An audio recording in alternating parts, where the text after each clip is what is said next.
What's up, YouTube? George's Silver Hunter back with a $25 penny box hunt.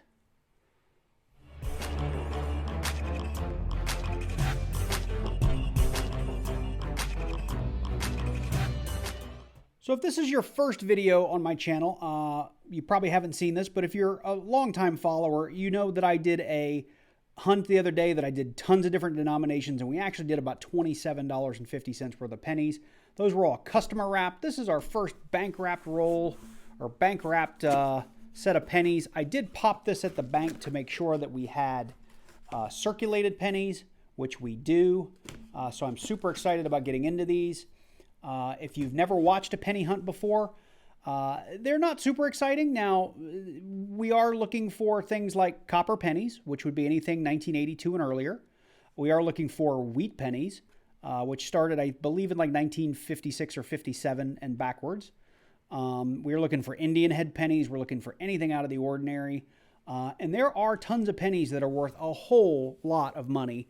Usually they end up being double die obverse coins or just severe mint errors. And I've got a document in my description down below that it includes all of the pennies that we'll be looking for during this hunt. So if you're curious what we're looking for, head on down below there, open that Google Doc. It's probably on page, I don't know, 5 or 6 or 7, but it lists out everything we're looking for. So with that said, we're not going to waste any more time. We're going to jump into this box, and I will bring you guys in at the first interesting penny that we find. Well, we're off to a fast start. Roll number 2. First wheat penny. It was reverse facing, so I'm not sure what it is. Let's take a look together. 1946 Denver. Now there is a, I believe, let me look. There is an S over D. This one is not that one, so I can just tell from the, looking at it under the camera. I don't think I've got to put that under the scope. Well, I'll throw it under there, and if it is, I will bring you guys back in. We are on roll, I think this is 19. This did come out obverse facing, so I've had a chance to do a little research on the computer already, but wanted to show you guys. This is a 1970S. I don't think I've found many of these. This one's actually in fairly decent condition, I guess, at least from a color perspective. Let's get it over here under the scope because there is a DDO, and there is a small date version of this that is rather valuable. I don't think I have the small date version. If you look up here, this is PCGS's website. So we're looking at two things. The small date, the 7 should sit flush with the top of the 1, the 9, and the 0. And the large date will sit below the 9, and the 1, the 9, and the 0. And if you look at mine, I think you can see here the 7 does sit just underneath the 0 and the 9. So I think this is the large date version. And the other thing that it says on PCGS is that Liberty would be very weak. So if you look at that picture over there, it looks really, really weak.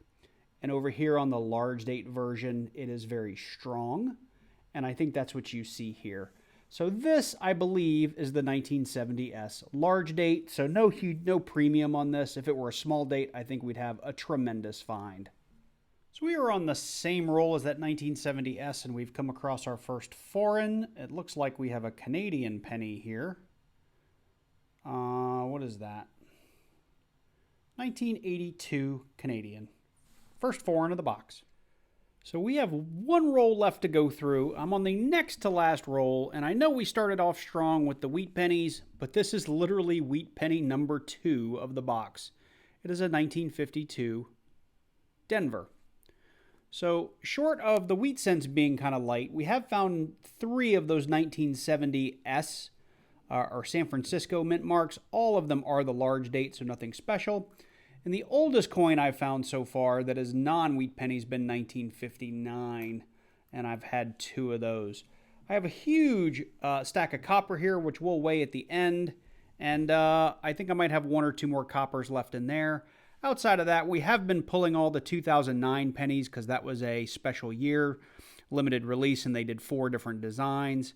We'll go through those at the end, and I do have 2 Canadian pennies. So we'll be getting through these last 2 rolls and wrapping up the video. Well, I will keep the wrap up short because we've already talked about well, I think we've actually talked about all of these coins already. We had those 1970 S's that we checked for errors, didn't find any. We did have 2 wheat pennies. We had a 46D and a 52D, if I recall.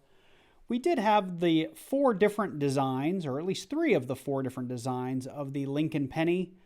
We had 4 of the formative years. It does have a DDO where there's like an extra thumb. These were all really beat up and they were all checked for the DDO, or I'm sorry, a DDR, double die reverse. None of them had that. We then had 2 of the Capitol Domes and 1 of the Professional Life, and the Professional Life actually looks pretty good. This one also has some DDRs, but they're really hard to find. They're in the windows, and it's really, really minor stuff, so I don't even check those. And we had our 2 Canadians. The real winner, honestly, of the hunt was this solo cup that has 1,001 grams of copper pennies in it. Over at Coin Apps, which I'll throw up here on the screen, at today's copper value, that's worth about $9.10 to 11 cents. So all in all, pretty good copper haul. We just didn't find, really any good old wheat pennies or any errors.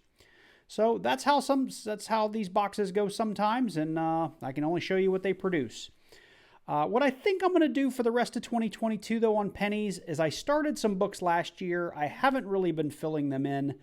I think on future penny hunts, I'm going to bring those books back in, and we're going to start filling those in based on box finds. And I have a lot of current years, so we should be able to fill those books up pretty quick on the next box or 2, at least from 1964 onwards.